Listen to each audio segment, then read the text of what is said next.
Hello everyone, welcome to Krishnatra classes. आज हम लोग अपना लास्ट लेक्चर को कंटिन्यू करेंगे। लास्ट लेक्चर में हम लोगों ने कुछ न्यूमेरिकल्स करे थे इलेक्ट्रोस्टैटिक पोटेंशियल पर, उसी को हम आगे कर रहे हैं आज। और हमारा नया क्वेश्चन, लास्ट क्लास में हम लोगों ने जो लास्ट क्वेश्चन डिस्कस करा था वो इनफाइनाइट नंबर ऑफ चार्जेस वाला करा था। ठीक है, अब हम लोग उसके आगे की लेक्चर को कंप्लीट करते हैं। तो आज का हमारा पहला क्वेश्चन है, 3 concentric metallic sphere A B and C of radius small A B और सी, जहां पर आपकी C is greater than B and B is greater than A है। मतलब सबसे छोटी शेल आपकी ए वाली है, उसके बाद बी वाली एंड देन सबसे बड़ी आपकी हो गई सी वाली। इनके ऊपर हमें सरफेस चार्ज डेंसिटी दे रखी है plus sigma minus sigma plus sigma respectively. हमें क्या बताना है, इसमें पोटेंशियल बताना है तीनों शेल का ए बी सी। और दूसरा पार्ट है, अगर मेरी शेल ए और सी बराबर पोटेंशियल पे हैं तो मुझे रेडियस में रिलेशन निकालना, तीनों रेडियस में स्मॉल ए बी और सी में रिलेशन निकालना। तो देखते हैं इस क्वेश्चन को।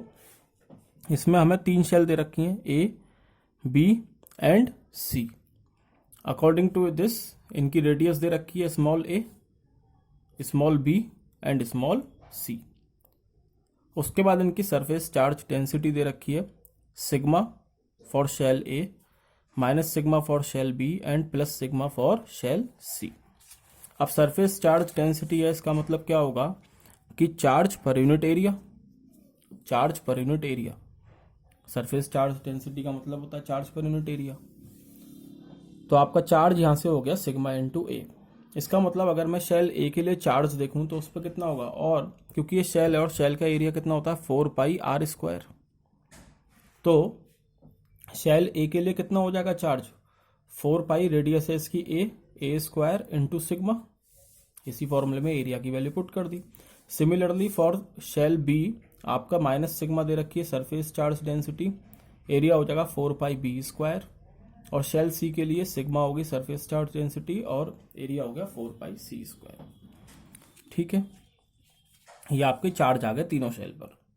अब हमसे उसने बोला है कि हमें पोटेंशियल निकालना है तीनों शेल का। अब तीनों शेल के लिए जो पॉइंट है ना वो अलग अलग तरीके से लाई करेगा। कैसे? अगर मैं शेल ए की बात करूं, ठीक है, अगर मैं शेल ए की बात करता हूं तो इसमें देखो, एक तो ये होगा, अब शेल के लिए अगर आप लोगों को याद हो हमने थ्योरी में बताया था कि सेंटर से लेके सरफेस तक तो पोटेंशियल कांस्टेंट रहता है। ठीक है, ये सेंटर हो गया, ये मतलब ये आपका सेंटर हो गया और ये आपकी रेडियस आर तक हम पहुंच गए। उसके बाद ये वेरी करता है inversely proportional to the square of the distance. ये ग्राफ आप लोगों ने थ्योरी में देखा था पोटेंशियल और आर के बीच में। अब मैं शेल ए के लिए देखूंगा तो सेंटर ए से चलना स्टार्ट करूंगा, यहां से सरफेस तक इसके हमारा पोटेंशियल कांस्टेंट रहेगा। कितना था 1/4 pi epsilon not Q upon R. और रेडियस होगी यहां तक तो कितनी हो गई ए हो जाएगा। ठीक है, और चार्ज कितना है इस पर क्यू ए है। अब अगर मैं बाहर आता हूं, इस शेल के बाहर भी तो दुनिया है, इस शेल के बाहर आता हूं तो ये जो शेल बी है ये कहाँ लाई कर रही है, आउटसाइड लाई कर रही है। ठीक, और शेल सी कहाँ लाई कर रही है, ये भी आउटसाइड लाई कर रही है। इसका मतलब, और शेल ए से शेल बी का डिस्टेंस कितना है बी है, और शेल ए से शेल सी का डिस्टेंस कितना है सी है। तो हमने यहाँ सीधे फॉर्मूले वैल्यू पुट कर देंगे। ये शेल ए की हो गई सेंटर से सरफेस तक।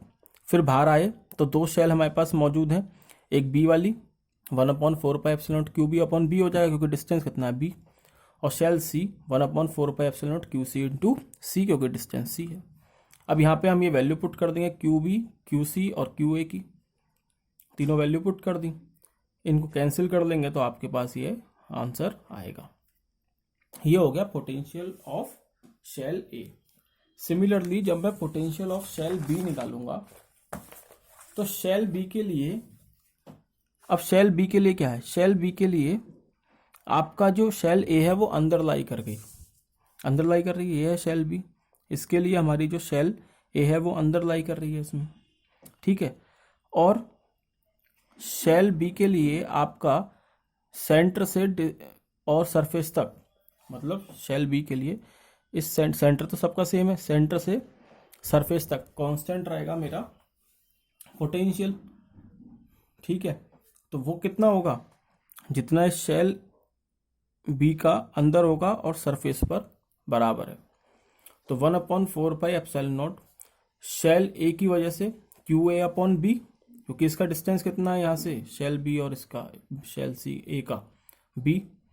उसके बाद इसके सेंटर से सरफेस तक QB/B, और ये वाला जो है आपका भार लाई कर रहा है, तो ये इसका डिस्टेंस कितना हो जाएगा सी लिख दिया, ठीक है। शेल ए का डिस्टेंस कितना है शेल बी से बी डिस्टेंस है। उसके बाद इसके सेंटर से सरफेस तक कांस्टेंट होगा इसकी वजह से, जो पहला है वो शेल ए की वजह से है, किसके लिए शेल बी के लिए पोटेंशियल, शेल बी ये खुद इसके सेंटर से सरफेस तक का, और फिर QC आपका शेल सी की वजह से आ गया। सो सिमिलरली हम यहाँ पे QA/B हो जाएगा, क्योंकि यहाँ से डिस्टेंस कितना है B है, QB/B बी वाले की वजह से, और QC/C क्योंकि ये पॉइंट इससे बाहर लाई कर गया, ठीक है। यहाँ आप वैल्यू पुट कर देंगे जो हमने ऊपर निकाली थी, आंसर आ जाएगा। सिमिलरली शेल सी के लिए, अब शेल सी के लिए क्या होगा कि ये दोनों ही शेल मेरी अंदर लाई कर गई, QAB मतलब शेल ए बी और आपकी शेल बी भी दोनों ही आपकी शेल सी के अंदर लाई कर गई। तो डिस्टेंस कितना हो जाएगा दोनों के लिए C एंड C, क्योंकि दोनों ही CC डिस्टेंस पे, ठीक है। तो QA/C QB/C प्लस QC/C, यहाँ वैल्यू पुट कर देंगे तो ये हमारा आंसर आ जाएगा। उसके बाद नेक्स्ट क्वेश्चन में वो कह रहा है कि अगर मेरी शेल ए और सी सेम पोटेंशियल पे है, मतलब VA और VC मेरा बराबर है, तो मुझे जो है रिलेशन निकालना है उनकी रेडियस में ABC। तो VA और VC बराबर दे रखा है, VA की वैल्यू आपने अभी निकाली है σ/ε0 A - B + C, और VC की वैल्यू ये निकाली है आपने लास्ट में। इन दोनों को इक्वेट कर दो, C से C कट जाएगा, ठीक है। A² - B² बचेगा, यहाँ इसकी जगह क्या आ जाएगा A + B A - B, A - B से A - B कैंसिल हो जाएगा, तो जो रिलेशन निकलेगा वो निकला C = A + B। कब है ये रिलेशन, जब आपका potential at shell A and potential at C बराबर, मतलब VA और VC बराबर। नेक्स्ट क्वेश्चन देखते हैं। नेक्स्ट क्वेश्चन में आपका कह रहा है जो electric potential at any given point XYZ in space is given by V = 4x²। Calculate the electric field at point 1, 0, 2। देखो हमें इस क्वेश्चन में पोटेंशियल दे रखा है, ठीक है, और हमें इलेक्ट्रिक फील्ड निकालना है कहाँ पर 1, 0, 2 पर। तो हमने क्या पढ़ा था V = -E.dr, और ये क्या था dV, ठीक। तो यहां से मेरा इलेक्ट्रिक फील्ड कितना हो जाएगा E = -dV/dr। और अगर मैं कार्टेशियन फॉर्म में जो मैंने बताया था थ्योरी में, अगर x डायरेक्शन में देखूं खाली, तो क्या हो जाएगा dVx/dr, Ex, Ey कितना हो जाएगा -dVy/dr, और Ez कितना हो जाएगा -dVz/dr। यही सेम चीज हमने यहाँ करी है। अब V की वैल्यू आपको गिवन है 4x², हम यहाँ वैल्यू पुट करेंगे। जैसे ही यहाँ 4x² पुट करोगे, इसका डिफरेंशिएशन करोगे, आ जाएगा 8x, माइनस पहले से, तो -8x हो गया। अब जब यहाँ पे पुट करोगे तो आप देखोगे कि y के संग तो आपका पोटेंशियल वेरी ही नहीं कर रहा, कहीं है y वेरिएबल नहीं है, सिर्फ x है, तो इसका डिफरेंशिएशन y के रेस्पेक्ट में 0 हो जाएगा। सिमिलरली z का भी वेरिएबल नहीं है, तो z के रेस्पेक्ट में भी 0 हो जाएगा। अब तो मेरा इलेक्ट्रिक फील्ड क्या आ गया EXI + EYJ + EZ के, it means electric field is -8x i EY और EZ 0 है। अब मुझे किस पॉइंट पे निकालना है इलेक्ट्रिक फील्ड 1, 0, 2 पर। तो 8x है इलेक्ट्रिक फील्ड, मतलब सिर्फ x के साथ ही वेरी कर रहा है, तो x = 1 यहाँ पुट हो गया। तो आपका जो आंसर आया -8i वोल्ट/मीटर इलेक्ट्रिक फील्ड की वैल्यू आ गई। सिंपल क्वेश्चन था। अब एक क्वेश्चन देखते हैं, ये अच्छा क्वेश्चन है, इसको समझने की कोशिश करते हैं। देखो क्या कह रहा है इस क्वेश्चन में, एक पॉइंट चार्ज है q, जिसको हम पॉइंट P से पॉइंट S पे मूव करवा रहे हैं, पॉइंट पी से पॉइंट एस पे मूव करवा रहे हैं, और पाथ क्या है इसकी, P Q R S, P Q R S path है इन अ यूनिफॉर्म इलेक्ट्रिक फील्ड। एक चार्ज है स्मॉल क्यू जिसको मैं पॉइंट पी से पॉइंट एस पे मूव करवा रहा हूँ, पाथ है पी क्यू आर एस, और कहाँ मैं मूव करवा रहा हूँ, एक यूनिफॉर्म इलेक्ट्रिक फील्ड में। और ये जो इलेक्ट्रिक फील्ड है वो कहाँ से कहाँ एक्ट कर रहा है, ये पॉजिटिव एक्स डायरेक्शन में लग रहा है, पॉजिटिव एक्स डायरेक्शन की तरफ लग रहा है। जो कोऑर्डिनेट है पॉइंट पी के वो है ए बी कॉमा 0, क्यू का है 2a 0 0, आर का है a माइनस बी 0, और एस का है 0 0 0 रेस्पेक्टिवली। हमें निकालना वर्क डन, इस प्रोसेस में कितना वर्क हमें लगेगा ये निकालना है। तो हमें मालूम है, तो पहले तो हम इसकी फिगर बना लेते हैं। इलेक्ट्रिक, पहले मैंने एक्सिस बना ली एक्स और वाई, क्यों, क्योंकि यहाँ एक्सिस की बात इसने करी है। इसने बोला है जो इलेक्ट्रिक फील्ड है वो एक्स डायरेक्शन के अलोंग लग रहा है, तो x direction positive x direction ये वाला हो गया। फिर इसने कोऑर्डिनेट भी दिए, पी पॉइंट के दे रखे हैं A B, A comma B comma 0, मतलब अगर यहाँ कहीं ए है तो यहाँ पर वाई तो 0 है, ऊपर जाएंगे तो ये होगा a कॉमा बी कॉमा 0। दूसरा बोला है क्यू के लिए 2a 0 0, 2a मतलब यहाँ होगा कहीं, a से तो बड़ा ही होगा, बाकी दोनों 0 हैं तो यहाँ पे आ गया एक्स एक्सिस पे। अगला बोला है a माइनस बी 0, तो देखो a वाला इसके नीचे ही आएगा, मतलब यहीं पे a तो, और माइनस बी कहाँ आएगा, इसके नीचे, तो माइनस बी आ गया।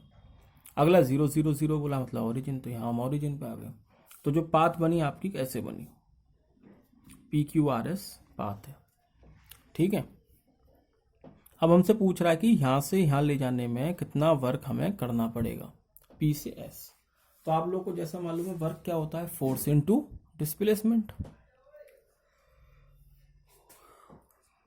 वर्क होता है हमारा फोर्स इनटू डिस्प्लेसमेंट, और इस फोर्स को क्या मैं E इंटू क्यू लिख सकता हूं, क्योंकि हमने पढ़ रखा है E is equal to F upon Q, तो F हो जाएगा E इंटू क्यू, या Q E dot D R. तो ये है मेरा वर्क। इसका मतलब अगर मुझे इलेक्ट्रिक फील्ड मालूम पड़ जाए और पोजीशन वेक्टर मालूम पड़ जाए तो मैं क्या निकाल सकता हूँ, वर्क निकाल लूंगा। अब इलेक्ट्रिक फील्ड तो हमें मालूम है क्योंकि उसने क्वेश्चन में बोला है कि इलेक्ट्रिक फील्ड किस तरफ लग रहा है, सिर्फ positive direction of x axis की तरफ। इसका मतलब इलेक्ट्रिक फील्ड क्या हो गया, ई आई कैप, ठीक। अब पोजीशन वेक्टर डिस्प्लेसमेंट क्या होता है, final position minus initial position, तो बस माइनस कर दो। फाइनली मैं कहाँ आ रहा हूँ, एस पे, और इनिशियली मैं कहाँ था, क्यू पी पर, तो फाइनल पोजीशन हो गई 0 0 0, 0 आई 0 से प्लस 0 के, minus initial position A I B J plus 0 के। इनको हम सॉल्व करेंगे तो हमारे पास क्या इतना आ गया, D R minus A I cap minus B J cap. इन दोनों वैल्यूज को हम इसमें पुट कर देंगे, तो E I minus A I minus B J multiply हो रहा है, किस किस का मल्टीप्लाई होगा, सिर्फ आई का होगा, बी जे तो 0 हो जाएगा क्योंकि 0 जे कैप का कोई वही नहीं है इसमें इलेक्ट्रिक फील्ड में। तो ये कितना हो गया, माइनस ए ई, और क्यू यहाँ पर है तो माइनस क्यू ई ए आपका आंसर आ गया, ठीक है। सिंपल था क्वेश्चन, सिंपल नहीं है पर टफ भी नहीं है, बस थोड़ा कंसेप्ट क्लियर होना चाहिए कि वर्क कैसे निकालेंगे, वर्क को हम कैसे ले सकते हैं। Final position minus initial position कर देंगे, इलेक्ट्रिक फील्ड सिर्फ एक्स डायरेक्शन की तरफ वेरी कर रहा है तो ई आई कैप लिख सकते हैं, ठीक है। तो ये हो गया। अगला है आपका question, 3 point charges 1 coulomb 2 coulomb and 3 coulomb are placed at the corner of an equilateral triangle of side 1 metre. 3 charges हैं 1 2 3, जिसको हमने एक इक्विलेटरल ट्राइंगल के कॉर्नर पर रख रखे हैं, तीनों चार्जेस अलग अलग कॉर्नर पर रख रखे हैं और इक्विलेटरल ट्राइंगल की साइड है 1 metre. Calculate the work required, हमें वर्क निकालना है, कितना वर्क हमें करना पड़ेगा इन चार्जेस को मूव करवाने के लिए, और मूव का करवा रहे हैं to the corner of a smaller equilateral triangle, कोई दूसरे छोटे ट्राइंगल के कॉर्नर पर हम इसको मूव करवा रहे हैं, और छोटे ट्राइंगल की साइड कितनी है 0.5 मीटर, ठीक है। ये फिगर हमें क्वेश्चन में गिवन है। ये बड़ा ट्राइंगल हो गया 1 मीटर वाला, 3 चार्ज रखे हैं 1 2 3, इसको हम यहाँ से यहाँ मूव करवा रहे हैं सारे चार्जेस को, और कहाँ जा रहे हैं, एक छोटे ट्राइंगल पे जिसकी साइड है 0.5 मीटर, इक्विलेटरल ट्राइंगल है छोटा वाला भी, ठीक है। अब देखो मुझे निकालना है वर्क। अब वर्क मैंने पढ़ा है V is equal to W/Q, ठीक है। लेकिन यहाँ दिक्कत क्या है कि अगर मैं यहाँ पोटेंशियल निकालूंगी, वर्क निकालने के लिए पोटेंशियल चाहिए होगा, और पोटेंशियल होता है 1/4πε0Q/R। अब जो पोटेंशियल है वो यहाँ निकालने में दिक्कत है मुझे, क्योंकि मुझे डिस्टेंस नहीं मालूम, ये वाला, ये, और इसको निकालना भी बहुत टिपिकल है। तो हमने एक कंसेप्ट पढ़ा था in the starting of this chapter, हम लोगों ने पोटेंशियल एनर्जी का कंसेप्ट पढ़ा था, इलेक्ट्रिक पोटेंशियल एनर्जी। देखो ये 3 चार्जेस का सिस्टम है, ठीक है। इस सिस्टम की कोई एनर्जी होगी इस जगह पर, बड़े वाले ट्रायंगल पे जब रखे हुए हैं, ठीक है, और जब मैं छोटे ट्रायंगल पे पहुंच जाऊंगा तो वहां कुछ इस सिस्टम की एनर्जी होगी, ठीक, चेंज आएगा कुछ एनर्जी में। एनर्जी में जो चेंज आएगा उसका यूज मैंने कहाँ करा, जो एनर्जी में चेंज होगा वही तो मेरा वर्क रिक्वायर्ड हो जाएगा, जो मुझे चाहिए, तभी तो एनर्जी में चेंज आएगा, क्योंकि energy can neither be created nor be destroyed, एक फॉर्म से दूसरे फॉर्म में ट्रांसफर हो सकती है सिर्फ। तो जो मुझे वर्क करना है उसका वो किसने के बराबर होगा, change in electric potential energy. तो अब हम यहाँ इलेक्ट्रिक पोटेंशियल एनर्जी यूज करेंगे।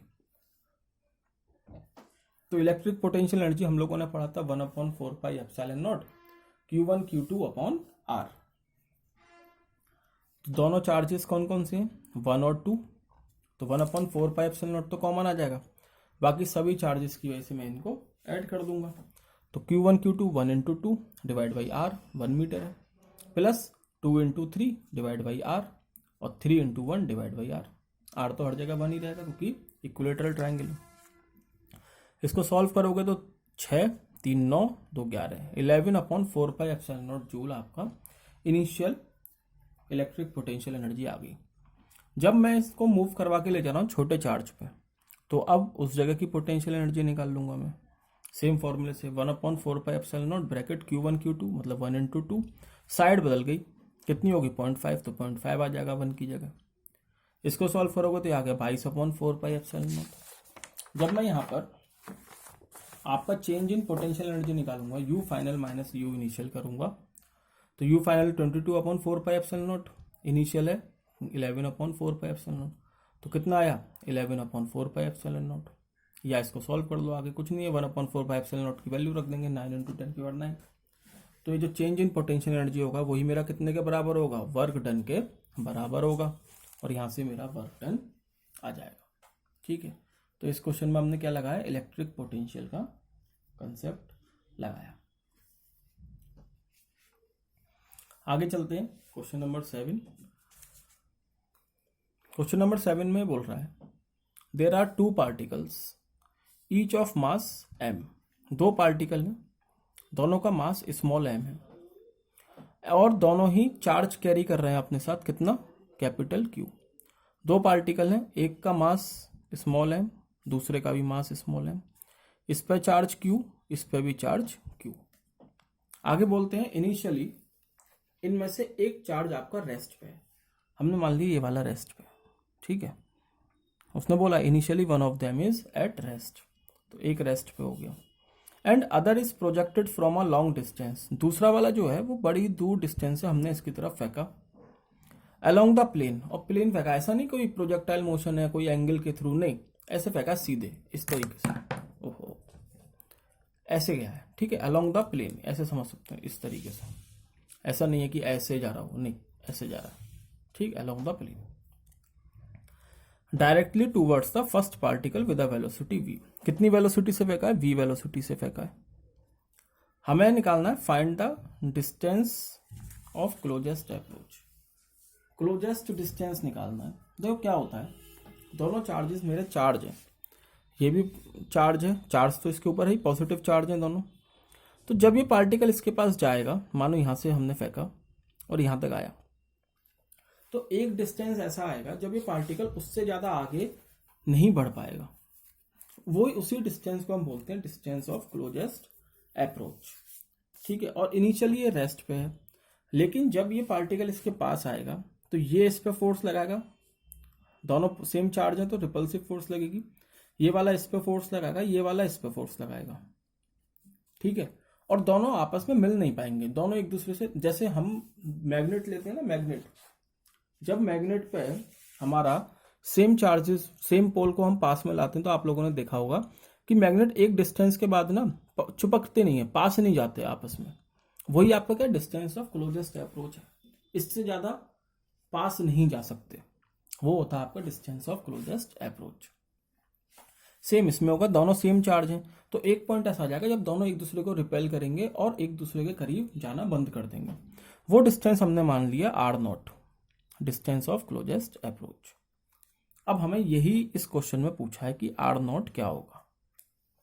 ठीक है, तो जब ये दोनों, क्योंकि पकड़ तो रखे नहीं है, मैग्नेट तो आपने पकड़ रखी थी, है मैंने पकड़े नहीं है, तो जब ये इसके पास आएगा ये वाला चार्ज, ये वाला उठ के यहाँ पर, तो इन दोनों को एक वेलोसिटी एक्वायर्ड हो जाएगी, दोनों पे, इस पे भी और इस पे भी, और वो क्या होगी, कॉमन वेलोसिटी होगी, दोनों की कॉमन वेलोसिटी हो जाएगी। एक हमने फेंका तो v से है, लेकिन पास जब भी आ जाएंगे डिस्टेंस ऑफ क्लोजेस्ट अप्रोच पे, तो दोनों की एक कॉमन वेलोसिटी हो जाएगी। ठीक है, जितने से ये भागेगा उतने से ये भी भागेगा, पास नहीं आ रहे दोनों, तो वो हमें सबसे पहले क्या निकालनी है, वो कॉमन वेलोसिटी। वो कैसे निकलेगी, तो हम यहाँ पर क्या कर सकते हैं, कंजर्वेशन ऑफ लीनियर मोमेंटम लगा सकते हैं। क्या था conservation of linear momentum, m1u1 plus m2u2 is equal to m1v1 plus m2v2, ये पढ़ रखा है हम लोगों ने। अब देखो यहाँ पहले चार्ज का मास है स्मॉल m, इनिशियली रेस्ट पे है, मतलब इनिशियल वेलोसिटी कितनी होगी 0, तो m इंटू 0 प्लस इसकी कितनी थी मास, इसका भी m था, ओके, इनिशियली वेलोसिटी कितनी है इसकी, v वेलोसिटी से फेंका है तो v होगी, is equal to m into final velocity कितनी हुई इस चार्ज की, हमने मान ली v not, common velocity. Similarly इसकी कितनी हो जाएगी v नॉट, तो m into V not, m से m कैंसिल हो जाएगा, ये 0 है ही, तो यहां से जो आपकी कॉमन वेलोसिटी की वैल्यू आई वो आई v upon 2, v not is equal to v upon 2। ठीक, अब आगे चलते हैं। अब आगे हमें क्या निकालना है, देखो ये इनिशियली चार्ज रेस्ट पे था, इसको हमने मूव करवाया, इसको मूव करवाया है मतलब इसके पास कोई एनर्जी आई होगी, और मूव हो रहा है तो कौन सी एनर्जी आई होगी, काइनेटिक एनर्जी आई होगी। काइनेटिक एनर्जी के साथ ये पार्टिकल यहाँ आ रहा है और डिस्टेंस ऑफ क्लोजेस्ट अप्रोच पर रुक गया, रुका नहीं मतलब आगे बढ़ नहीं पा रहा। उस टाइम पे इसने भी मूव करने स्टार्ट कर दिया, अभी देखिए हमने कॉमन वेलोसिटी, तो इसके पास भी एक वेलोसिटी आई, कौन सी, काइनेटिक एनर्जी। इसके पास भी काइनेटिक एनर्जी है, पर अब चेंज हो गई होगी यहाँ से यहाँ तक आने में, तो वो फाइनल वेलोसिटी होगी, इसकी काइनेटिक एनर्जी फाइनल हो जाएगी, इनिशियल और इधर ये फाइनल। यही इनिशियल काइनेटिक एनर्जी इसकी चेंज हो रही है, किस में, एक तो इसकी काइनेटिक एनर्जी खुद की में, दूसरा इसको एनर्जी मिली, और तीसरी जो ये इन दोनों के बीच में डिस्टेंस है, इसकी वजह से कौन सी एनर्जी आ जाएगी, इलेक्ट्रोस्टैटिक पोटेंशियल एनर्जी। ठीक है, इसका मतलब यहाँ पे अगर मैं कंजर्वेशन ऑफ एनर्जी लगाऊं तो मैं देखूंगा कि पहले तो इस पार्टिकल के पास कोई एनर्जी थी नहीं, रेस्ट पे था 0, प्लस इसके पास क्या थी, half mv square kinetic energy, is equal to जब ये यहाँ आ गया तो इसके पास भी काइनेटिक एनर्जी आई और इसके पास भी आई, और क्योंकि दोनों की कॉमन वेलोसिटी सेम, मतलब वेलोसिटी सेम है, तो कितनी कितनी हो गई, हाफ mv नॉट का square plus half mv not का स्क्वायर। और ये जो इनके बीच में दूरी बनी है ये किसकी वजह से है, इलेक्ट्रिक पोटेंशियल एनर्जी की वजह से। वो क्या होती है 1/4πε0, जिसकी जगह मैंने k लिख दिया, constant, q into Q, q1 q2 दोनों के ऊपर चार्ज सेम है, तो q into Q divide by r0, distance r0 लगा दिया। इसको सॉल्व कर लेंगे हम, तो ये हाफ mv स्क्वायर, ये दोनों ऐड हो जाएंगे, तो ये हो गया mv नॉट का स्क्वायर प्लस के क्यू स्क्वायर अपॉन r0। यहाँ पे v नॉट की जगह मैं v/2 पुट कर दूंगा, तो v/2 पुट करोगे तो ये v स्क्वायर अपॉन 4 हो जाएगा, इसको इधर ले जाओ तो ये माइनस हो जाएगा, तो 1/4 mv square is equal to K Q square upon r0। निकालना क्या था मुझे, r0 निकालना, तो r0 को इधर ले जाओ, 4 इधर आ जाएगा, mv स्क्वायर नीचे आ जाएगा, तो ये आपका है डिस्टेंस ऑफ क्लोजेस्ट अप्रोच। ठीक है, अच्छा क्वेश्चन है, कंपटीशन लेवल का है, समझ में आ गया होगा। क्या करा हमने, पहले इसमें कॉमन वेलोसिटी निकाली उसके बाद कंजर्वेशन ऑफ एनर्जी लगा के हमने इसकी डिस्टेंस ऑफ क्लोजेस्ट अप्रोच निकाला। हमें सबसे पहले कन्वर्जन ऑफ एनर्जी का ज्ञान होना चाहिए यहाँ पर, कि यहाँ पर इसके पास कोई एनर्जी नहीं क्योंकि रेस्ट पे था। इसको हमने काइनेटिक एनर्जी दी, वो काइनेटिक एनर्जी जब यहाँ आई तो इसके पास भी एनर्जी आ गई जो काइनेटिक होगी, इसके पास भी है, और जो डिस्टेंस है उसकी वजह से पोटेंशियल एनर्जी लगा दी। तो इस तरीके से आपका डिस्टेंस ऑफ क्लोजेस्ट अप्रोच हमने इस क्वेश्चन में सॉल्व करा है, फाइंड करा है।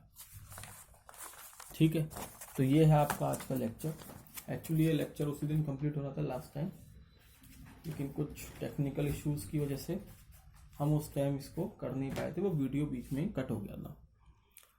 कोई नहीं, हमने आज इसको कंप्लीट कर लिया। उम्मीद है आपको क्वेश्चन समझ में आ गए होंगे। अगर वीडियो पसंद आया तो इसको लाइक करें, कमेंट करें, शेयर करें और चैनल को सब्सक्राइब करें। ठीक, घर पर रहें, स्वस्थ रहें। धन्यवाद।